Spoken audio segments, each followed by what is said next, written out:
Hello friends, કેમ છો બધા? સૌને જય શ્રી કૃષ્ણ, રાધે રાધે. કાલે વિડીયો નહોતો મૂક્યો, સોરી એના માટે. આજે આપણે બાળકોને અને મોટાઓને ગમે એવી ફ્રેન્ચ ફ્રાઈઝ બનાવવાના છીએ. આપણે હંમેશા બહાર તો ખાતા જ હોઈએ છીએ ફ્રેન્ચ ફ્રાઈઝ, પણ આજે આપણે ઘરે બનાવીશું.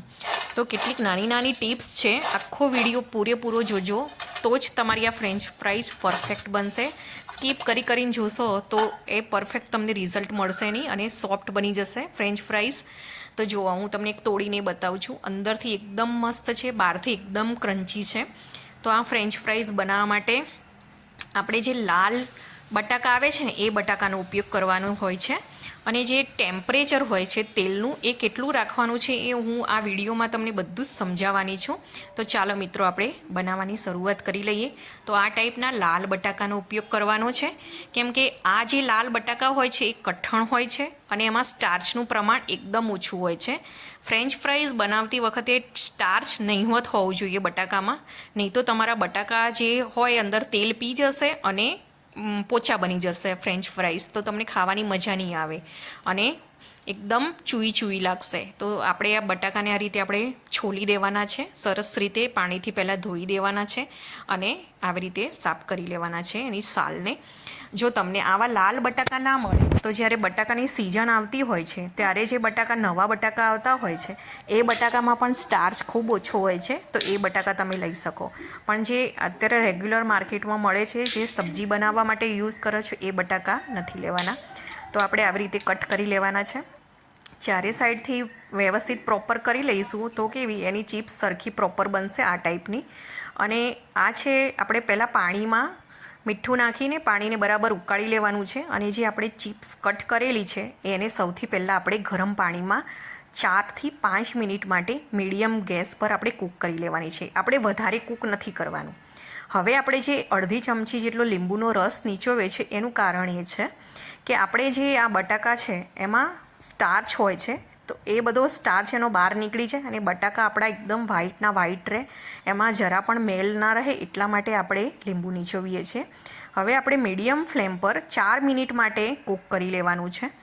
વધારે કૂક નથી કરી લેવાના. જો વધારે કૂક થઈ જશે તો પણ તેલ પી જશે અને ફ્રેન્ચ ફ્રાઈઝ સરખી મસ્ત કડક અને ક્રન્ચી નહીં બને. તો આપણે 4 મિનિટ માટે આવી રીતે કૂક કરી લઈશું. 3થી 4 મિનિટ જેટલું મીડિયમ ફ્લેમ પર જ આપણે કૂક કરવાનું છે. આ રીતે જો તમે એકવાર ઘરે બનાવતા થઈ જશો ને તો પછી તમે કોઈ દિવસ બજારમાંથી ફ્રેન્ચ ફ્રાઈઝ ખરીદશો પણ નહીં અને ખાશો પણ નહીં.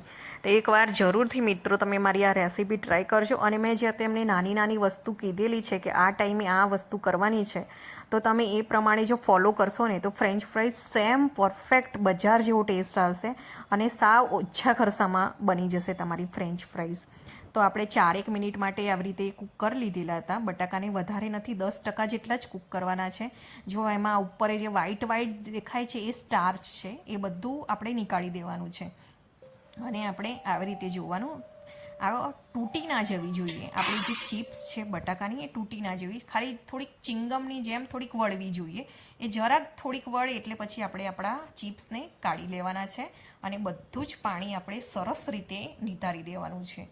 પાણી નીતરી જાય પછી જ આપણે એક કોરા કપડામાં આપણે આ ફ્રેન્ચ ફ્રાઈઝને 10થી 15 મિનિટ માટે પંખા નીચે સૂકવી દેવાની છે. બધું જ પાણી સુકાઈ જવું જોઈએ. પંખા નીચે સૂકવો અથવા તો એમ જ સૂકવો તો પણ ચાલે, પણ અત્યારે હું 10થી 15 મિનિટમાં જ પંખા નીચે સૂકવી લઉં છું કોરા કપડામાં. તો એનું બધું જ પાણી સુકાઈ જશે અને આપણી જે ફ્રેન્ચ ફ્રાઈઝ છે એકદમ ડ્રાય ફોર્મમાં આવી જશે. અને આપણે આવી રીતે ડ્રાય જ કરી લેવાની છે, એમાં પાણીનો જરા પણ ભાગ હોવો જોઈએ નહીં. તમે 10-15 મિનિટ પછી ચેક કરો તો બિલકુલ પાણી હાથમાં નહીં આવશે અને એકદમ કોરી થઈ ગયેલી છે ફ્રેન્ચ ફ્રાઈઝ. હવે આપણે આ સ્ટેજ પર આપણે ફ્રેન્ચ ફ્રાઈઝને એક વાસણમાં લઈ લઈશું અને આપણે આના ઉપર એક કોટિંગ કરવાનું છે કે જે તમને ક્રિસ્પ આપશે તેલમાં જ્યારે તળીશું ત્યારે. તો આપણે જે ક્રિસ્પ કરવા માટે આપણે મકાઈના લોટનો યુઝ કરીશું, જે કોર્નફ્લોર પણ કહેવાય છે. તો આપણે વ્હાઈટ મકાઈનો લોટ છે, જે કોર્નફ્લોર છે, આપણે 1 ચમચી જેટલો લઈશું. વધારે નથી લેવાનું, વધારે લઈ લેશો તો પણ તેલ પી જશે. આપણે જરાક માઇનોર જેટલું એનું કોટિંગ આપવાનું છે. તો આપણે હાથથી એને બરાબર સરખી રીતે લગાવી લઈશું. એનો જે કોર્નફ્લોર બધે જ ચિપ્સ સુધી પહોંચી જવો જોઈએ વ્યવસ્થિત રીતે, વધારે નથી લેવાનો. અને આવી રીતે સરસ હળવા હાથે કરવાનું છે, જરા પણ ભાર આપવાનો નથી. જો તમે ભાર આપશો તો આ ચિપ્સ તમારી તૂટી જશે, કેમ કે આપણે એને 10થી 15 મિનિટ 3થી 4 મિનિટ માટે આપણે જે વોટરમાં રાખેલી ગરમ પાણીમાં, એટલા માટે. અને હવે આપણે એક્સ્ટ્રા જે છે પાવડર કોર્નફ્લોરનો એ નીકાળી દેવાનો છે અને આવી રીતે ગરમ તેલમાં આપણે તળવા મૂકી દેવાની છે. લગભગ મીડિયમ ટુ સ્લો ફ્લેમ પર જ આપણે પહેલાં કૂક કરી લેવાની છે. તો કૂક કેવી રીતે કરવાની છે? તો પહેલાં સ્લો ગેસ પર કરવાની અને 2થી 3 મિનિટ જેવું થઈ જાય, ઉભરો એકદમ નીચે બેસી જાય પછી તમારે મીડિયમ ફ્લેમ પર કરી લેવાની છે. મારું થોડુંક વાસણ નાનું હતું એટલે થોડુંક ઉભરો એનો બહાર આવી ગયેલો અને તેલ પણ થોડુંક નીચે ઢળી ગયું, તો તમે આ વસ્તુનું જરા ધ્યાન રાખજો. થોડી 10-15 સેકન્ડ જેવી આપણે મીડિયમ ને સ્લો આપણે એવી રીતે બધી જ ફ્રેન્ચ ફ્રાઈઝને આવી રીતે એક જ ટાઈમમાં તળી લેવાની છે. ફ્રેન્ચ ફ્રાઈઝનો જે કલર છે થોડો ગોલ્ડન જેવો હોય છે, આમ સેમ તમને બટાકા જેવો જ કલર દેખાશે, તો આપણે એ ટાઈપનો ગોલ્ડન જેવો કલર રાખવાનો છે. અને લગભગ 7થી 8 મિનિટ માટે જેટલો સમય થયો હતો, મીડિયમ ટુ સ્લો એવી રીતે આપણે આ ફ્રેન્ચ ફ્રાઈઝને કૂક કરી લેવાની છે. ઘરે બનાવેલી ફ્રેન્ચ ફ્રાઈઝ ખરેખર હેલ્ધી હોય છે. બહાર ખબર નહીં એ લોકો કયા તેલમાં યુઝ કરતા હોય છે, કયું તેલ વાપરતા હોય છે, કેટલા સમયની ફ્રેન્ચ ફ્રાઈઝ હોય છે. તો આજે આ રેસીપી મેં તમને શેર કરેલી છે.